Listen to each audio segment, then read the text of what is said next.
Vkomers, selamat datang di Podkom, Podcast Vkom. Perkenalkan, aku Widya yang akan memandu Podkom episode kali ini. Podkom merupakan suatu program yang akan membahas tentang program MDKM di Vkom UP. Buat Vkomers yang nggak tahu nih mau ngapain dan nggak ada kegiatan, kalian bisa loh untuk cek Instagram yang tertera di bawah ini untuk cari tahu informasi seputar program MDKM. Hitung-hitung kalian meluangkan waktu luang kalian itu dengan kegiatan yang positif dan bermanfaat. Vkomers, aku mau tanya, kalian sebenarnya tahu nggak sih tujuan dari program MDKM itu apa? Melansir dari situs website Kemendikbud, tujuan dari Merdeka Belajar Kampus Merdeka atau MBKM adalah untuk meningkatkan kompetensi lulusan, baik soft skills maupun hard skills. Hal ini dilakukan untuk menghasilkan lulusan sebagai pemimpin masa depan bangsa yang unggul dan berkepribadian. Nah, di episode perdana ini, aku akan membahas lebih dalam lagi tentang pengalaman salah satu peserta magang program MBKM, yaitu program magang. Ada tamu spesial yang sudah bergabung di tengah-tengah kita, yaitu Kak Valeria Alfreds Markus, mahasiswi Vkom UP Angkatan 2018. Kita sapa dulu kali ya. Halo Kak Valeri. Halo. Apa kabar nih Kak? Baik. Kamu apa kabarnya, Widya? Alhamdulillah baik.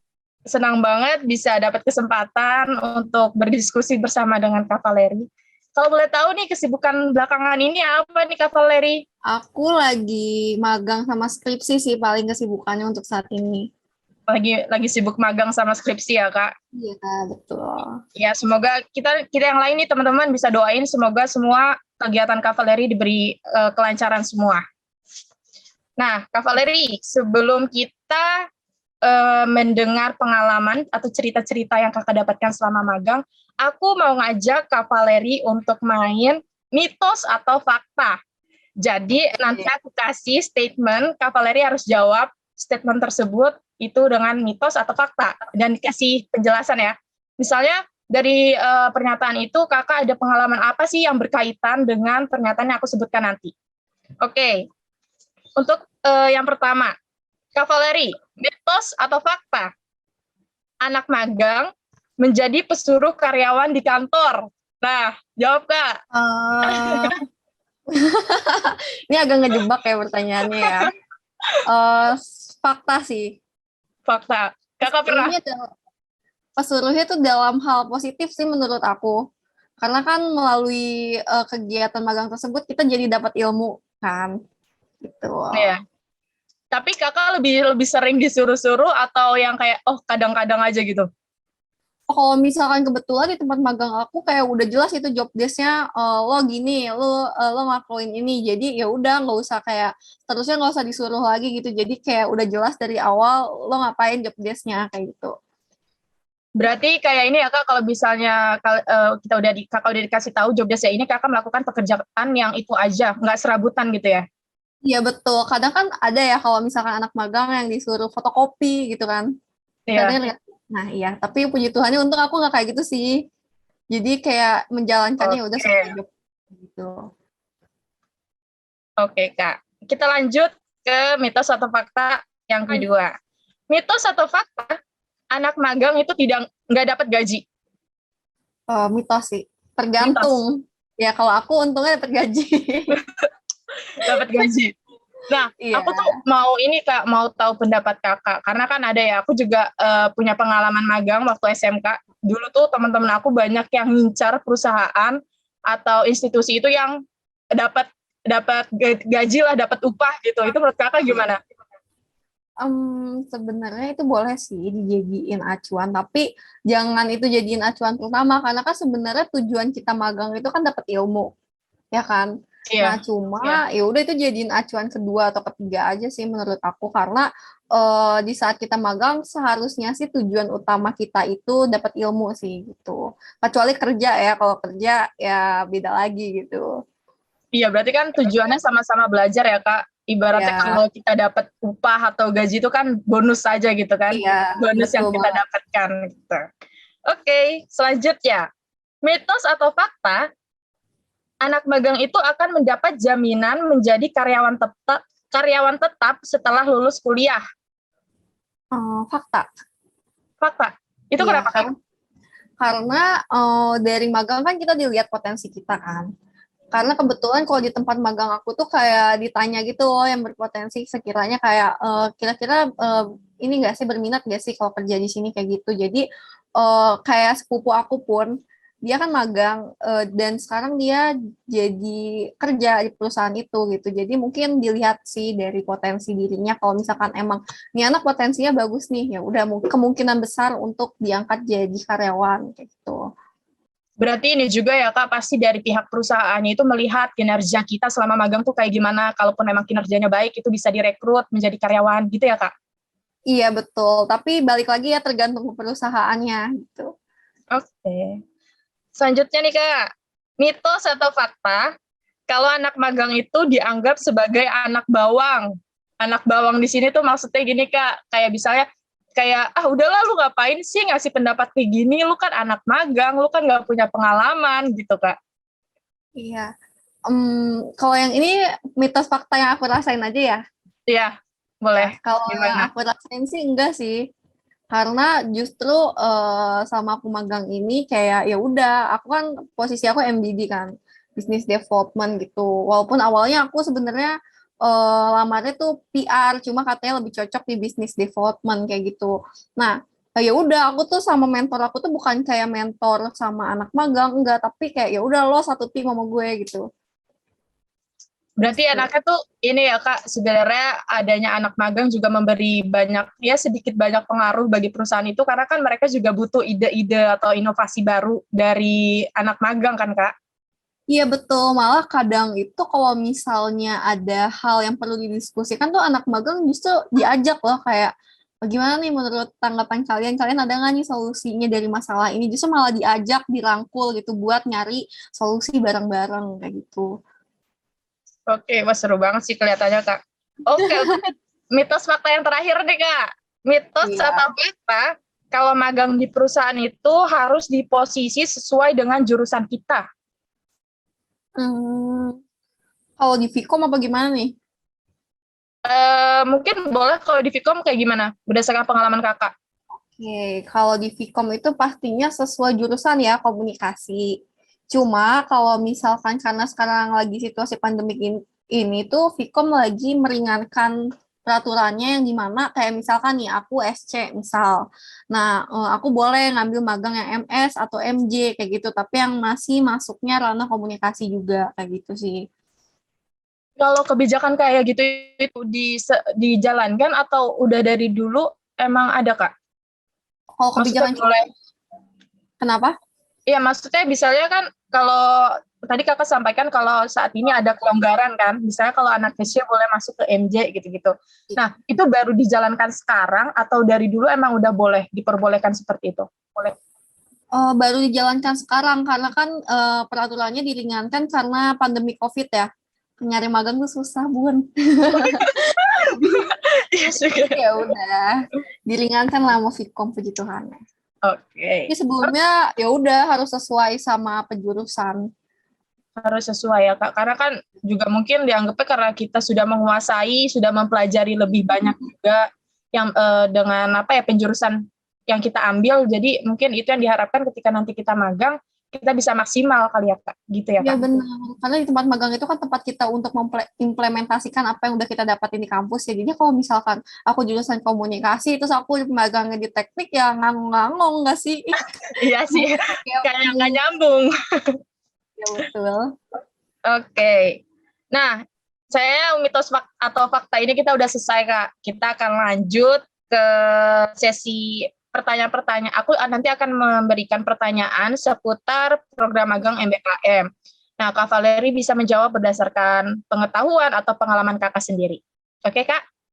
Oke. Oke, untuk yang pertama, aku mau tanya, Kak. Kakak sejak kapan mengetahui program MBKM? Kalau kemarin, kita kan, aku ada ini ya, Kak, berdasarkan hasil survei yang aku lakukan itu, ternyata didapatkan bahwa sebagian besar dari responden kami itu mengetahui program MBKM ini dari sosialisasi kampus, dan media sosial. Kalau kakak gimana? Kalau aku, iya sih. Ya, pertama dari media sosial justru malah aku. Jadi pas di saat aku udah disosialisasiin sama kampus itu aku udah tahu sebelumnya gitu. Oh, berarti kakak lebih tahu dulu dibanding ada sosialisasi MBKM di kampus? Ya, karena Oh, mungkin dari media sosial kan ya. Kalau media sosial kan kayak lebih cepat ya sih beritanya. iya sih. Berarti ini Mungkin bisa kasih pesan juga ya buat teman-teman e-commerce yang lain nih, kalau misalnya mau tahu info terbaru, info update dari Kemendikbud yang menyebarkan atau menginformasikan program MBKM, bisa cek di Instagram atau media sosial mereka ya, Kak. iya betul. Jadi kan kalau mungkin kampus kan untuk mensosialisasikannya perlu persiapan nggak sih kayak apa nih yang harus disampaikan ke mahasiswa dikaji lagi supaya informasinya nggak salah. Jadi mungkin agak ada keterlambatan di sosialisasinya itu karena itu gitu. Jadi kalian mungkin bisa nih cari taunya di media sosial gitu. Jadi bisa tahu lebih dulu kayak gitu. Oke. Nah, tadi kan kakak udah tahu tentang program ini itu dari media sosial ya, Kak. Tahu lebih dulu dari media sosial dibanding sosialisasi yang dilakukan di kampus. Nah, Hmm. setelah kakak tahu, itu apa sih persiapan yang kakak lakukan setelah mengetahui program MBKM? Oh, persiapan pertama CV. Itu aku ngebagusin CV itu dan CV-nya itu nggak yang di Canva gitu, tau nggak sih kalian yang warna-warni. Tahu-tahu. Ya, itu nggak pakai yang kayak gitu. Jadi pakainya yang ads friendly. Itu Tahu kayak nggak sih? gimana, Kak? Oh, yang di Word aja. Yang di Word. Jadi Berarti kan di yang Word itu desainnya simple. Yang kenapa? desainnya simple atau gimana? Iya, yang desainnya simple. Nanti mungkin aku kirimin ke kamu kali ya CV aku kayak gimana yang aku pakai buat MBKM. Oke, boleh, Kak. Jadi itu di Word itu kan ada template CV. Jadi itu CV-nya kayak ya udah cuma putih sama ada garis kayak nama, experience kayak gitu-gitu, pendidikan. Kayak simple banget sih. Itu yang apa sih namanya yang aku pakai buat aku masukin ke web MBKM-nya kayak gitu. Soalnya kan aku searching-searching juga kan kayak di eh, Google, di TikTok kan udah banyak tuh informasi kayak apa sih yang harusnya kita pakai buat ngelamar magang kayak gitu-gitu. Nah, aku lihat dari situ. Terus juga aku nyiapin apa ya? Paling itu sih pertama CV kayak gitu-gitu dulu kalau misalkan awal-awal kita magang sama transkrip nilai. Transkrip nilai kan aku kan daftar waktu semester 6 kan karena udah mau ke 7 kan aku magang di semester 7. Nah, itu aku minta dulu tuh transkrip nilainya ke akademik Vkom kayak gitu. Udah sih awal-awal itu aja sih transkrip nilai sama CV yang aku siapin. Terus pas aku keterima itu baru menyiapkan apa ya surat rekomendasi dari kampus gitu. Oke, Kak, kita ngomong-ngomong tentang CV. Nah, kita mau tahu nih, Kak, sebenarnya seberapa pengaruh sih kayak misalnya prestasi yang kita miliki yang nantinya dicantumkan di CV itu menurut Kakak seberapa penting, Kak? Menurut aku penting sih. Jadi kayak misalkan kita mau daftar di posisi misalkan contohnya apa ya? Public relation gitu misal. Nah, berarti kan kita harus pintar ngomong ya. Nah, kita tulislah di kelebihan kita di CV itu. Kalau misalkan kita itu bisa apa namanya berbicara di depan umum dan sebagainya, mungkin juga dilihat dari pengalaman. Mungkin nih misalkan Widya kayak pernah menjadi MC di acara ini gitu kan. Itu kan relate banget kan sama posisi yang kita apply kayak gitu. Menurut aku ketika kita melamar di suatu pekerjaan kan HRD-nya nggak mungkin dong kenal sama kita. Pasti satu-satunya cara itu bagaimana dia tahu tentang diri kita itu melalui CV. Nah, menurut aku gitu sih. Jadi penting banget karena dengan CV tersebut dia jadi tahu oh nih anak punya pengalaman di sini nih, oh nih anak punya kemampuan ini nih. Jadi itu jadi salah satu bahan pertimbangan eh, perusahaan buat eh, apa sih namanya untuk Untuk menjadikan merekrut kita iya untuk merekrut kita bukan merekrut sih jadi lebih kayak masuk ke terima dalam ya? tahap selanjutnya. Tahap selanjutnya kan ada wawancara dari situ barulah mulai dilihat asli kita seperti apa gitu. Jadi hal pertama itu adalah CV gitu. First impression mereka itu pasti dari CV kayak gitu. Berarti dari CV itu juga ini ya, Kak, sebagai media di mana mereka tuh kayak memastikan apakah informasi yang disampaikan eh, oleh si calon peserta magang ini sesuai atau enggak, kayak bentuk validasi. untuk mereka gitu ya, Kak? Ya betul. Terus juga tips nih, misalkan buat teman-teman kayak misalkan mau masuk ke dalam, mau nge-apply ke beberapa posisi ya kan. Nah CV kalian gak cuma satu aja. Jadi kalian harus bikin beberapa CV yang dimana nanti kelebihan kalian itu kalian ganti. Kayak misalkan tapi sesuai ya, tetap sesuai sama diri kalian ya. Mungkin kayak misalnya nggak mungkin aja kalian mau masuk ke dalam posisi apa, tapi kelebihan kalian gak relate sama posisi itu gitu kan. Kayak misalkan aku waktu itu mau masuk ke dalam apa sih namanya posisi public relation. Aku tulis kayak eh, bisa berkomunikasi depan orang banyak kayak gitu. Tapi di saat aku apply ke dalam posisi business development yang dimana isinya itu kayak job desk-nya menjual produk, nggak mungkin dong aku kayak nulisnya itu pakai kelebihan aku yang lama. Pasti aku nulisnya kayak mampu menawarkan produk di mana gitu. Terus juga pengalaman aku pernah pernah menjual produk apa, terus hasilnya bagaimana, kayak lebih direlatin aja sih isi CV-nya sama posisi kita itu. Oke. Aku baru tahu sih, Kak, tentang kalau misalnya kita mau apply CV ke beberapa perusahaan itu harus diganti-ganti kayak gitu. Mungkin supaya orang juga nggak boring juga kali ya, Kak. Kayak ngeliat, aduh ini lagi gitu kali ya. Sama juga kan biar kelebihannya itu lebih relate sama posisi kita gitu. Jadi nggak semua posisi itu kita pakai kelebihan kita yang satu itu gitu. Jadi direlatin aja kelebihan kita sama posisinya kayak gitu. Kayak misalkan aku mau masuk ke IT gitu misalkan ya. Misalkan Iya. nggak mungkin aja gak sih kelebihan aku ini mampu berbicara depan orang banyak kan gak relate, ya nggak?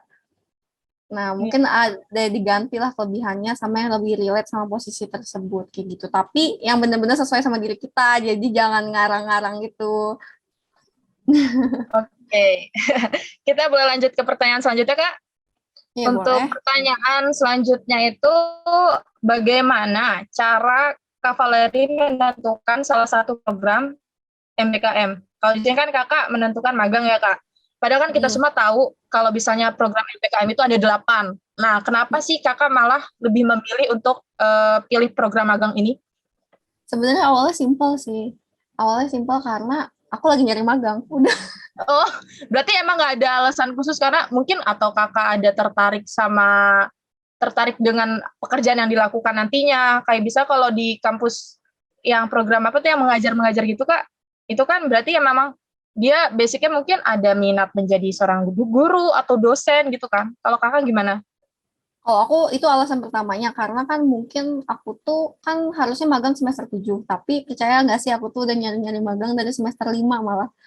Itu tuh tapi aku belum tahu MBKM awalnya. Jadi itu di mindset aku tuh Oh, udah ditanamin kayak gue harus nyari magang nih kayak udah magang gitu nggak kepikiran kampus mengajar atau apa gitu. Jadi pas aku tahu di MBKM ini ada program magang, aku daftar gitu. Dan kebetulan tuh aku anaknya penasaran banget kayak kalau misalkan kerja di perusahaan tuh kayak gimana sih gitu supaya aku tuh mikir kayak supaya nanti kalau aku kerja beneran tuh nggak kaget dulu gitu kayak gitu.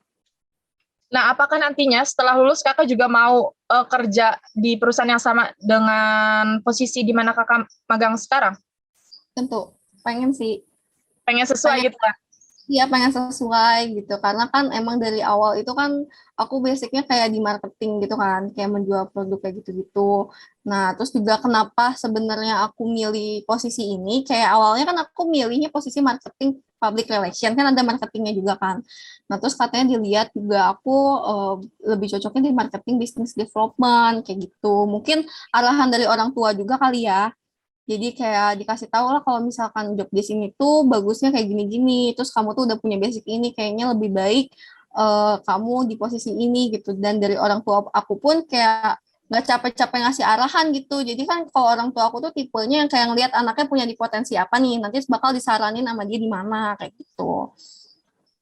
Kalau misalnya saran kayak gitu itu dikasih tahu dari pihak perusahaan atau dari kampus juga dikasih tahu, Kak? Misalnya kamu tuh kayaknya lebih cocok ke bagian ini deh. Itu gimana cara kita tahunya, Kak?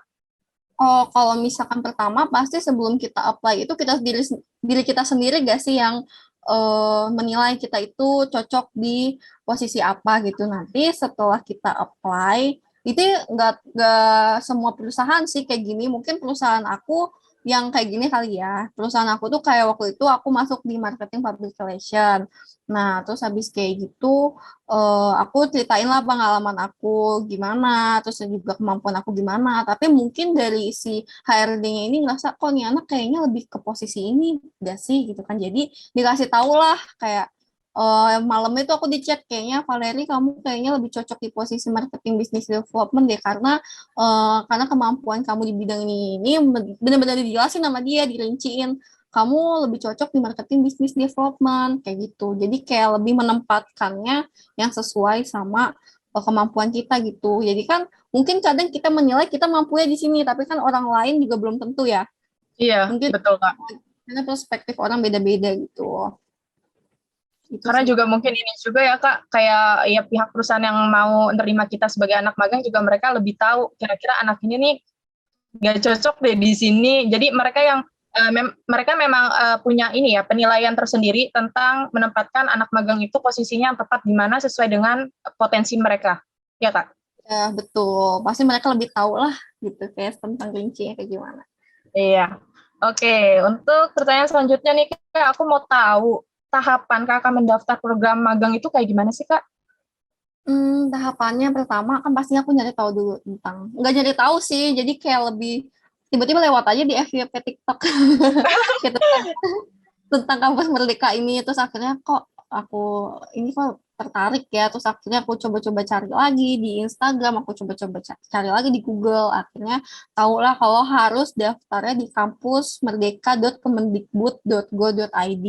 Di situ aku cari, udah aku searching, nah di situ tuh aku karena aku belum punya akun ya, aku daftar akun aku masukin kayak transkrip nilai, CV, makanya aku sebenarnya lama di situnya sih karena aku benar-benar mematangkan CV aku gitu kan, aku taruh CV aku, transkrip nilai kayak gitu-gitu, terus habis kayak gitu barulah aku cari posisi yang sesuai sama jurusan aku. Aku tuh orang kan kadang ada dua tipe orang ya. Kalau nyari magang, yang pertama dia cari perusahaan yang sesuai sama diri dia, yang kedua yang sama yang dia mau, yang kedua dia cari posisi yang sesuai sama diri dia. Kalau aku ini cari yang posisi yang sesuai, bukan perusahaan yang sesuai awalnya gitu. Karena mengingat Vkom itu mau anak magangnya magang di tempat yang masih ranahnya komunikasi, dan agar transkrip nilainya itu mudah gitu ngetranskrip nilainya, karena kan di MBKM ini kan aku kalau nggak salah masih ada sisa 8 SKS, tapi karena aku ikut MBKM ini aku ditranskrip mata kuliah tersebut gitu, dengan syaratnya harus relate sama mata kuliah tersebut kalau mau ditranskrip. Makanya aku cari posisinya itu yang sesuai sama jurusan aku kayak gitu. Aku udah cari posisinya, baru aku apply ke perusahaan yang sekiranya oh nih perusahaannya bagus nih, atau enggak nih perusahaannya aku tertarik kayak gitu. Kayak gitu sih, pas aku udah masukin kayak ya udah apply aja, karena kan kita udah CV kita kan udah dimasukin ke dalam web ya, jadi kita tinggal klik-klik doang gitu, otomatis CV kita masuk ke perusahaan kayak gitu, kayak udah di apply. Nah kan kita kan pas daftar web itu kan kita masukin email kita ya. Nah, itu emailnya itu harus yang kita pakai sekarang, jangan kita nggak kita login sekarang, jangan, karena informasinya itu bakal dikasih tahu lewat email itu gitu. Kayak aku dikasih tahu kayak dikasih email lah kayak selamat Valeria, kamu merupakan kandidat terpilihnya jadi anak pemagang, tapi harus ada seleksi wawancara dulu gitu kan. Nah, ada yang langsung ke seleksi wawancara, ada yang melakukan psikotes dulu, ada yang langsung dikasih link soal di email kayak gitu sih. Kayak yaudah sih aku banyakin masuk ke perusahaan, terus kayak yaudah tuh kayak selama seminggu itu kayak banyak email yang masuk kan, kayak yaudah nih kerjain soal gitu kan, terus juga wawancara gitu, banyak juga sih. Aku sebenarnya di MBKM ini nggak langsung diterima ya, sebenarnya Iya. nggak lima, pasti juga kayak udah ngerjain soal dari pagi sampai sore, terus juga udah wawancara terus tapi nggak ada yang terima. Tapi pas di bulan Juni atau Juli gitu aku lupa, untungnya keterima gitu kan, karena kan MBK ini kan kampus Merdeka udah mau apa sih namanya, udah mau tutup pendaftaran kan. Aku kayak takut juga tuh kayak keterima nggak ya, tapi puji Tuhannya keterima sih kayak gitu. Jadi ya udah kalau misalkan yang di tempat magang aku ini awal-awalnya itu wawancara, awalnya masuk grup, masuk grup, terus dikasih info lebih lanjut, terus habis itu wawancara. Nah, terus pas di wawancara ini kan aku nggak, katanya aku tuh lebih ke marketing business development kan daripada marketing public relation. Akhirnya aku di-chat lah sama perusahaannya itu. Disuruh besoknya wawancara lagi, tapi dengan posisi yang berbeda gitu. Akhirnya besoknya aku wawancara lagi tuh, jadi aku 2 kali wawancara. Nah, yang berikutnya itu barulah aku wawancara sebagai marketing business development dan akhirnya pas kebesokannya itu aku ditelepon kan sama perusahaannya. Kayak diwawancara lagi. Berarti banyak ya Kak. Kayak mereka tuh bener-bener, aduh, ini orang beneran cocok gak ya nih di perusahaan gue gitu kali ya. Jadi Iya, harus betul. wawancara terus. Iya benar, Gimana terus Kak? diwawancara lagi. Malah wawancaranya lewat telepon. Lebih apa ya? Lebih personal gak sih? Lebih deg-degan kan kalau biasanya kan wawancaranya di Zoom kan. Ada yang lain juga kan gitu. Iya. Oh iya, sorry lupa sebelum wawancara itu aku mempresentasikan ide aku ke depannya bakal seperti apa nih untuk perusahaan ini. Itu udah presentasi baru wawancara lagi, terus baru wawancara lagi. Ya, Panjang juga ya Kak. iya. Kayak ditanya kayak kamu benar mau di posisi ini, apa sih yang ngebuat kamu yakin gitu kan? Kamu bisa nggak sih menjual 2.000 produk dalam dalam berapa lama gitu aku lupa. Terus cara kamu gimana, kayak lebih ditanya-tanyain lagi, baru pas sorenya dikasih tahu kalau aku diterima gitu. Tapi setiap perusahaan beda-beda sih cara ininya gimana, kalau di perusahaan aku kayak gitu. Oke. Tadi kan aku dengar ya dari penjelasan yang Kakak sampaikan itu Kakak apply ke beberapa perusahaan. Aku kira tuh kayak ada ini loh Kakak ngerasain di mana saat Kakak nge-apply itu ternyata ada beberapa perusahaan yang menghubungi Kakak. Ternyata Kakak juga mengalami kendala di mana Kakak sempat ngerasa deg-degan juga ya. Udah programnya udah belum selesai, tapi ternyata Iya, belum ada panggilan kayak gitu. iya Nah, benar. kalau misalnya Kak apa namanya program itu ternyata udah ditutup. Nah itu biasanya kalau dari kampus itu gimana ya Kak? Kita kan belum dapet, kita udah apply ke sana ke sini, tapi ternyata belum dapet, itu kayak gimana Kak? Kalau dari kampus ya. Ya udah Dari nggak sih, kampus. kayak kalau kita nggak diterima ya kita cari lagi. Tapi waktu itu untungnya aku masukin beberapa program juga, kayak masukin apply nggak cuma dari MBKM doang. Jadi itu aku nyarinya tuh nggak di MBKM doang, jadi aku nyarinya di perusahaan lain yang non MBKM, sama juga kan di kampus ada PKKM. PKKM, oh iya. Nah, PKKM itu, yang tahu nggak sih kamu yang PKKM itu, yang hibahnya MBKM di kampus? Yang apa tuh namanya? Aku sempat dengar sih, cuman belum cari tahu secara detail. Iya, jadi Itu PKKM itu kayak eh, kayak MBKM-nya Vkom gitu, yang dimana nanti Vkom itu didanain oleh pemerintah nih. Vkom didanain oleh pemerintah, terus habis kayak gitu jatuhnya kayak MBKM cuma versi fakultasnya. Kan kalau MBKM kan oh, versi negara kan, kalau ini versi fakultas Vkom itu. Sama digaji juga, tapi digajinya sama Vkom. Vkom yang nyariin perusahaannya, tapi sebelumnya anak-anaknya itu diwawancarain dulu yang mau ikut, dan yang diterima itu 30 orang kayak gitu. Aku ikut juga tuh PKKM, MBKM, terus habis itu magang non formal. Itu bener-bener hektik banget. Kayak pernah nggak sih kamu ngerasain, gue udah usaha, gue udah bikin CV bagus-bagus, gue udah menuhin organisasi gue, transkrip nilai udah gue bagusin gitu kan. Tapi kenapa masih nggak diterima? Kayak sempat hopeless sih, sempat hopeless banget kayak gitu. Tapi puji Tuhannya pas di akhir Juli itu, pas bulan apa ya aku lupa.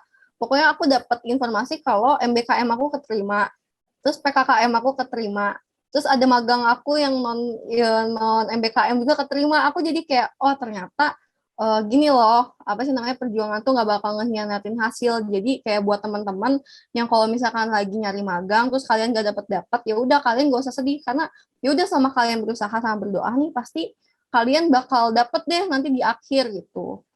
Kayak gitu sih, karena pasti bakal ngerasain fase yang dimana jadi gue hopeless banget nih, gue nggak tahu nih gue magang di mana kayak gitu.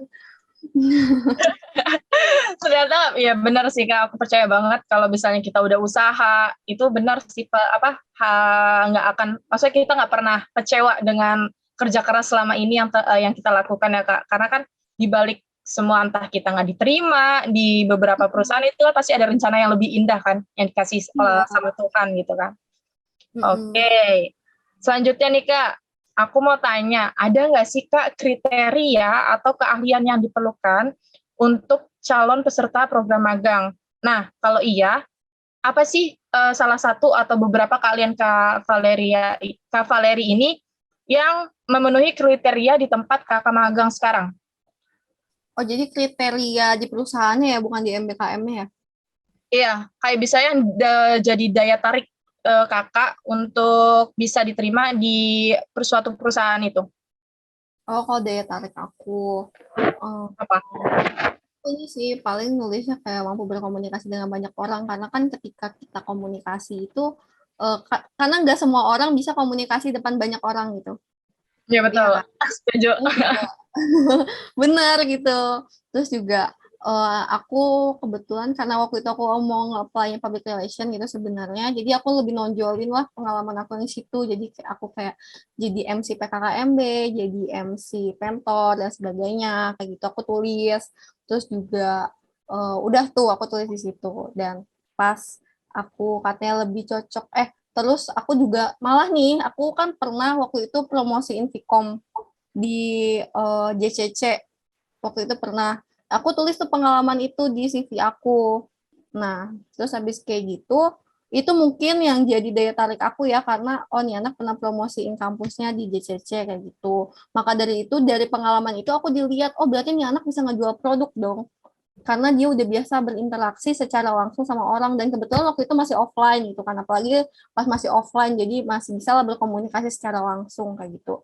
Nah, terus habis kayak gitu pas wawancara pun aku ditanya nih tentang hal ini dari semua banyak pengalaman aku MC dan lain-lain kenapa perusahaan aku kok jadi malah nanyainnya ke yang ini gitu ya kamu pernah ya promosi Vkom pas di JCC gitu terus aku bilang iya pernah kak kayak gitu terus gimana cara kamu gini gini gini malah dicecernya ke situ nah dari situlah aku baru dicat kayaknya kamu lebih cocok ke marketing business development deh karena dari pengalaman kamu tuh kamu bisa menjual produk, bisa cara komunikasi promosi kamu pun bisa gitu. Jadi ya kamu lebih cocok di situ. Ya udah besok kamu wawancara lagi aja ya di posisi MDD kayak gitu.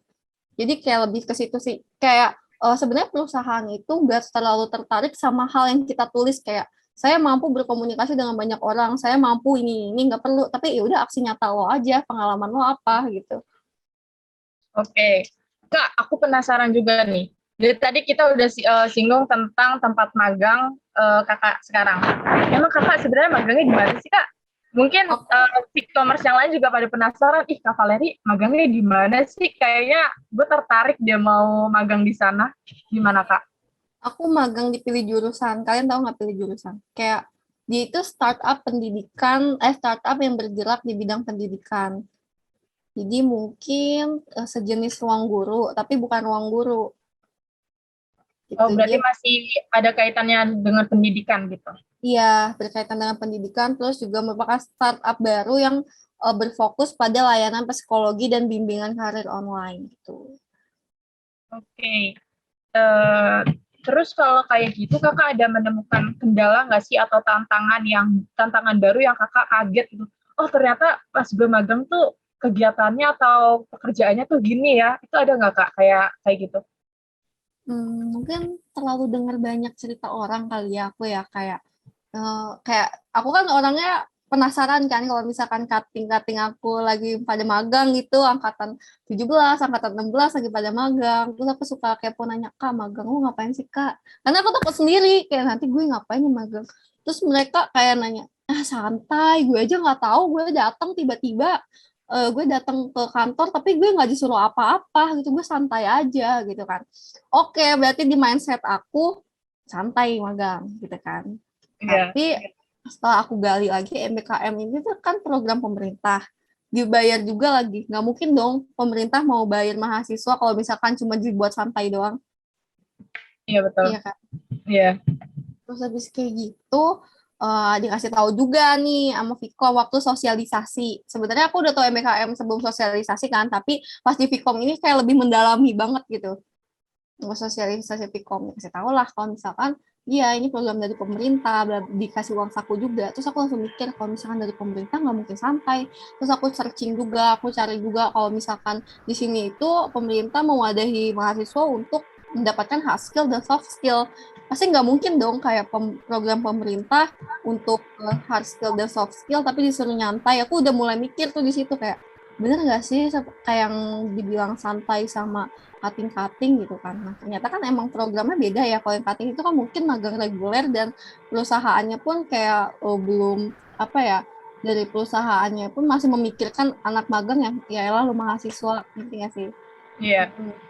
Nah, setelah aku masuk ke dalam program magang ini, kayak bener-bener pas pertama kali masuk aja udah disuruh pikir ada retrospektif apa ya di magang aku lupa. Pokoknya kayak ada pesta ide di tempat magang aku tuh. Jadi pas di hari pertama itu anak magang semua dikumpulin, disuruh mikir ide lo ke depannya mau apa nih buat perusahaan ini.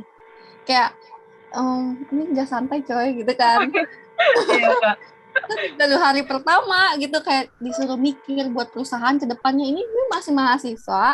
Terus habis itu belum pernah magang di mana-mana gitu kan. Mungkin kalau Widya kan SMK udah pernah magang ya. Tapi kalau Iya, aku Kak. tuh enggak, karena aku SMA kan. Buru-buru magang wit gitu kan. Kayak buat kerja yang lain aja aku belum pernah gitu. Nah, di situ terus habis itu disuruh mikirin ide gitu kan. Nah, udah tuh mikirin ide. Tapi percaya atau enggak pas di saat ide itu tuh mata kuliah kita di kampus kepake tahu. Jadi Contohnya, contohnya apa, Kak? kayak mungkin aku waktu itu pernah mata kuliah komunikasi strategis yang dimana waktu itu sama Mbak Fitri ya. Halo Mbak Fitri kalau nonton. Halo Mbak Fitri. Ya, mungkin Itu apa, nonton. Kak? Apa Nah, kayaknya? itu kan kayak waktu itu disuruh bikin apa ya, disuruh bikin cara promosiin produk itu lah, kayak campaign-campaign gitu yang didasari, kalau Mbak Fitri kan based on data ya orangnya. Nah, saat kuliah itu disuruh bikin kampanye yang based on data gitu. Nah, terus akhirnya aku apa sih namanya disuruh waktu itu pas sama Mbak Fitri kayak kalau di kita melakukan research itu masih banyak loh hal yang harus dipertimbangkan gitu.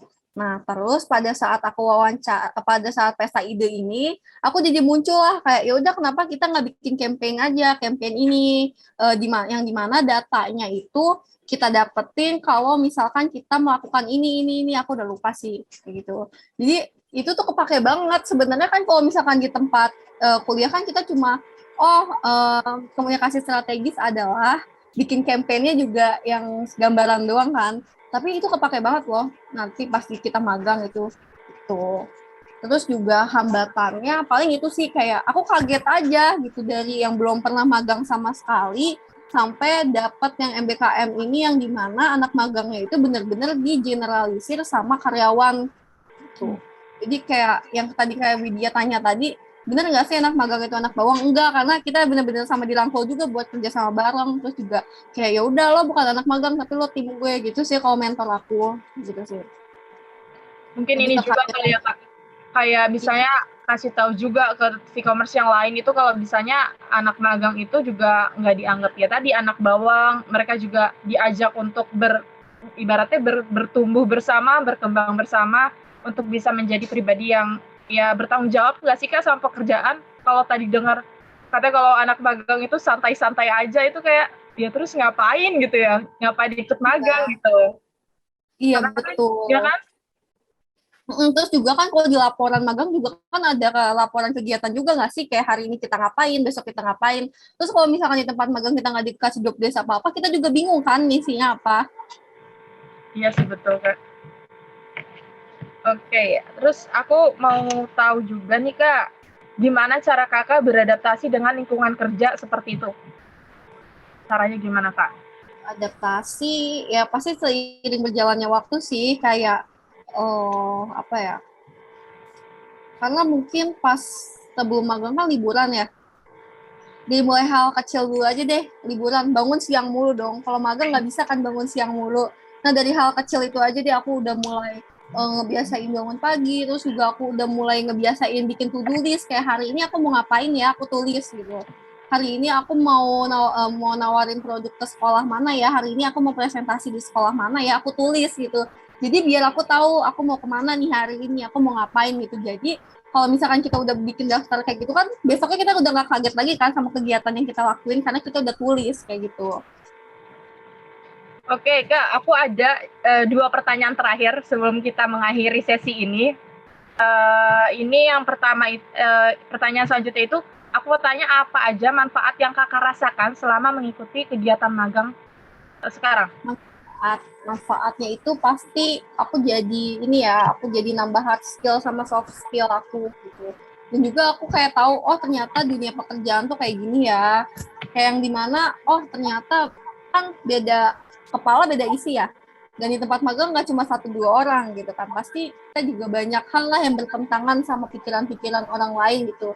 Dan gimana sih cara aku menghadapi hal itu, dan kebetulan juga di tempat magang aku ini ada pelatihan buat anak magangnya. Jadi pas awal-awal aku magang itu dikasih tahu nih kayak gimana sih cara kamu komunikasi sama pihak eksternal dan pihak internal. Jadi kayak ya dibatasinya sebatas apa pun dikasih tahu gitu. Jadi tempat magang aku nggak semerta-merta kayak ya udah lo nyuruh dia nyuruh anak magang lakuin ini karena itu job desknya dia, enggak.